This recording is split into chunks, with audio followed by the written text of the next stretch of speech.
Hi, I'm Sarah Kenyon with the SEC Small Business Advocacy Office, and I'm joined by Nicola Corzine from NASDAQ Entrepreneurship Center for another installment of our Let's Talk Small Business series.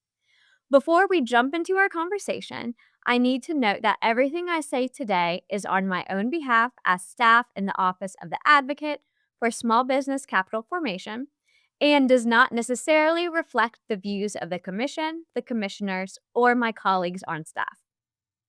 Okay, let's jump right in. So, Nicola, can you introduce yourself and talk about your role with the NASDAQ Entrepreneurial Center and the work that this center does to support entrepreneurs?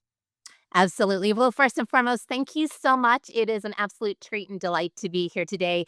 We are such huge fans of everything that the office facilitates and enables for the rise of all business, which is probably a really good prelude to introducing myself. So, I have the honor of being the founding CEO and executive director at the NASDAQ Entrepreneurial Center. In case anyone on the audience hasn't yet heard about us, we are an independent 501c3 nonprofit that was established 10 years ago with a mission to really advance access and knowledge in the field of entrepreneurship to ensure economic progress for all. And those are really big words, but basically it means each and every day we spend our time, we spend our thoughts, and we spend our commitment in leaning into those who do so much for this nation and for our world, namely all businesses and especially our small businesses out there.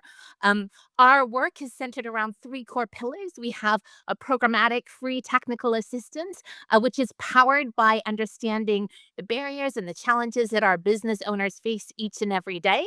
We have a research pillar that once we see something that's emerging in that data that we don't quite understand, we slow down and we try to understand how do we get beyond that? How do we bring the right players together? Advocates for the rise of all business. And it really does take a village in entrepreneurship, as we all know. And then the third piece is really around policy to the extent that we can when we see opportunities to rise, shift, or change, or encourage those to be able to lean in to make economic progress more possible, we'll certainly share and inform that with our policymakers. As for my background, I always start by saying I'm the daughter of an entrepreneur. As a little girl, I didn't realize how monumental that was going to be in the upbringing of myself. But we moved stateside when I was fairly young. I grew up in England, and in fact, I built my first business in the UK during college when I couldn't get a job and I needed to figure out if I can't make money by getting a job, what else can I do? And leaning back into some of those insights and inspirations that my dad had nurtured me with way back when. So I found that problem solver within inside of myself to want to start that journey on my own. I did it two more times stateside before I moved into venture, where for 10 years I had the incredible opportunity of being part of Band of Angels. And if those are not familiar with Band is considered the oldest angel investment group in America. It also raised institutional venture capital funds, of which I was fortunate to be a part of two of those.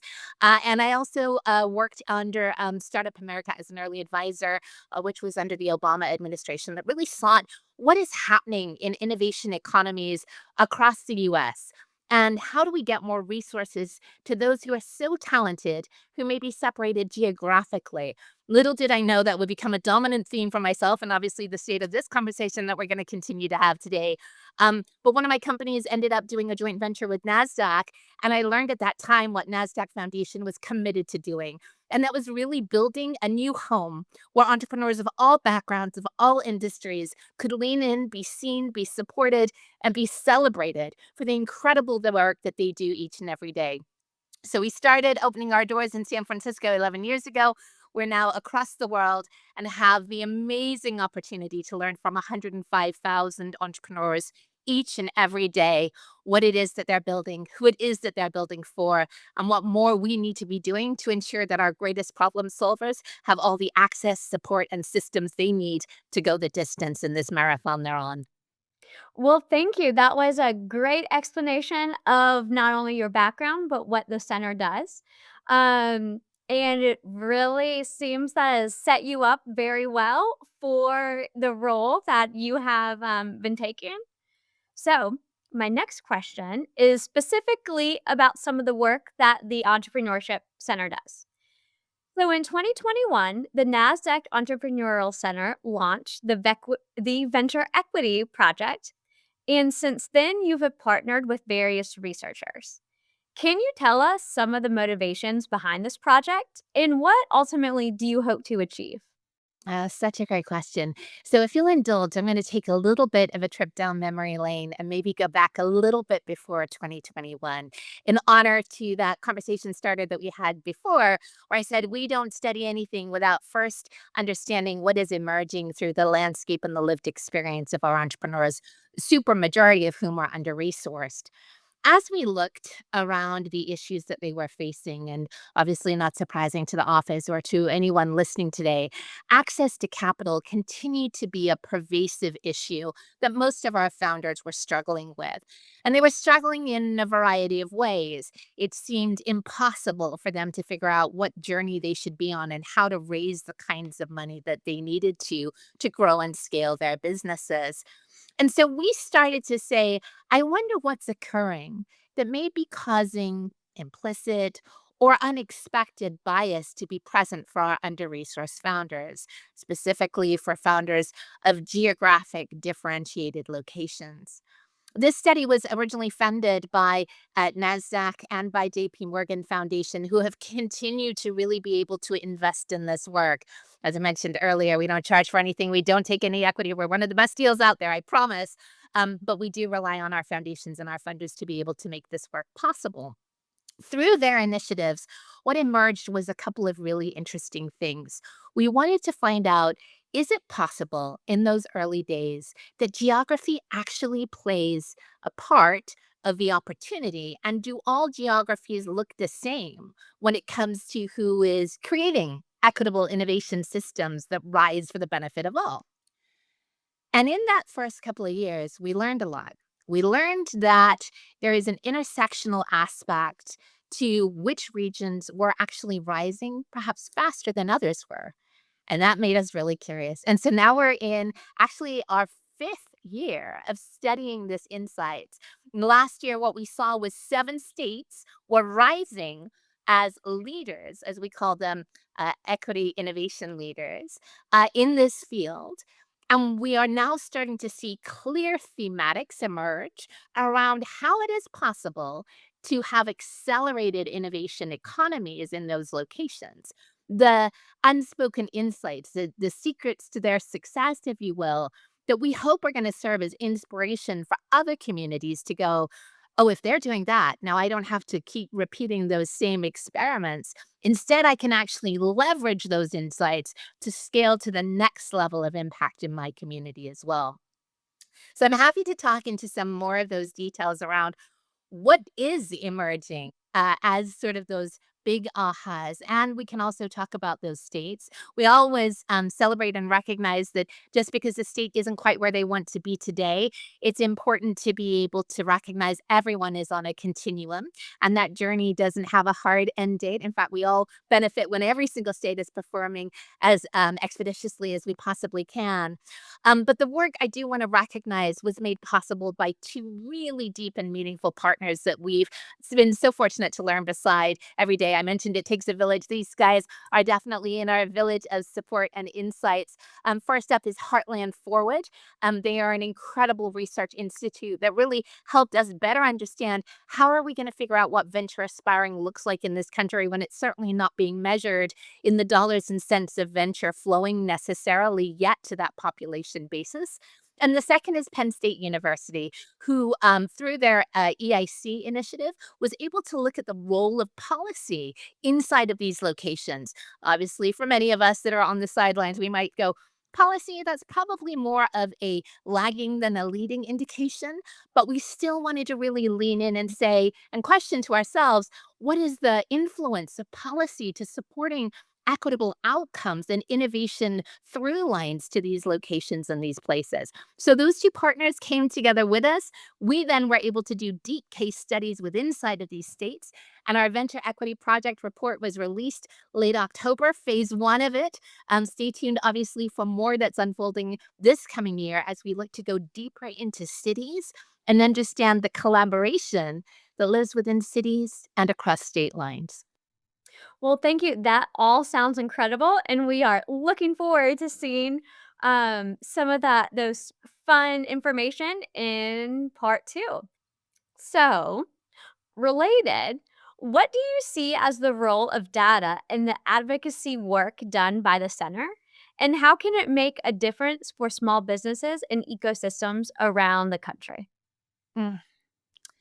So we are always identifying ourselves first and foremost as a data driven organization. And we do that not because data is so clever, how Yeah. amazing, but because without appreciating, recognizing, and celebrating the lived experience of those entrepreneurs who trust us to share with us what their barriers are, what challenges they're facing, how they're growing and scaling despite all those environments, then we're not doing our job to protect, honor, and cherish that information and ensure that they have a seat at the table. So for us, at the end of the day, this opportunity to be a data-driven organization recognizes that every minute that they're telling us the challenges or the areas of need that they'd like us to build in support of, we need to ensure that it goes the distance. It can't just stay with us. We want to learn from other organizations who are equally inspired by capturing a segmentation of data and questioning the barriers that have limited the potential of the rise of all in this environment. Most notably, we know that there are so many who are leaning in every single day from policy and beyond to say, with the resources that we have availed to us, be it through judicial, be it through financial, be it through philanthropy, be it through any number of factors, every single one wants to do the best that they can with the precious little that they have to give. And in those minds, it means making sure that we're unlocking the intellectual capital that allows organizations, that allows leaders to go that commitment distance that they want to. Every year, we track things like entrepreneurial sentiment analysis. This is understanding how our entrepreneurs are faring in different market climates. Mhm. Obviously, as you can imagine, we now are actually counting 3 winters for our founders in many regards, Wow. and going through the COVID scenario, going through pivoting challenges Mhm. related to economic uncertainty, certainly the situation with inflation, certainly the situation with the length of time that private companies are remaining private, challenges relating to succession planning for a lot of our business owners, et cetera. These are highly nuanced, but also highly Mhm. influenced and charged situations. We always talk about the fact that we're a founder first organization. And the reason for that is that we love all of the companies that are being created equally. We really do. We don't have a preferential on first child, second child, or any child that they're going through the distance with. But we know that the investment at the individual layer is so crucial because if we don't invest in the individual founders and protect the reason for why they're building, the vision for who they're building for, and the commitment to what happens on the other side, then we're not actually ever going to create a sustainable pathway for entrepreneurial outcomes to occur cross generationally. And instead, we're going to have moments of Mhm. fluctuation where sometimes we have incredible innovation that is leading from our country, and other times we fall. If we do right by data, if we protect those that tell and share with us the things that they need more than ever before, all of us as entrepreneurial support organizations, or as policymakers, or as great philanthropists who are committed to ensuring that entrepreneurship is accessible for all, are able to make sure that we're covering that distance that we've committed to. And as a result, that economic progress, the GDP, and that economic vibrancy is happening across all corners of this land. Well, thank you. That makes a lot of sense. So now for you, I have our lightning round. Ooh. So, what is one piece of advice you would offer to an entrepreneur? And what is one memorable piece of advice that you received? Okay. Such a good one. Okay, I'll start with the advice I'd give. Hold true to the vision of why you build because it's going to get you up on the hardest of days and it's going to carry you through any unforeseen situations that arise.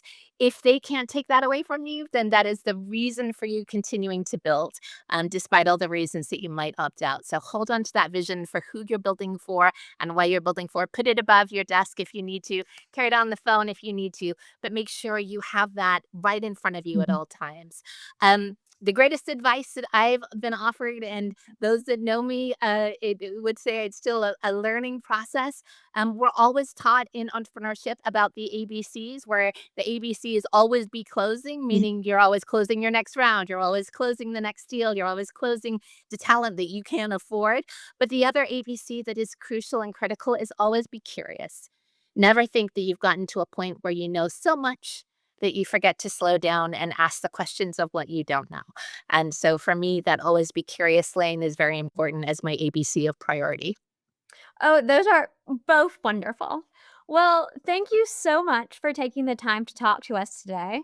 It was great to sit and talk to you and learn more about the NASDAQ Entrepreneurial Center and the importance of data in the work that y'all do.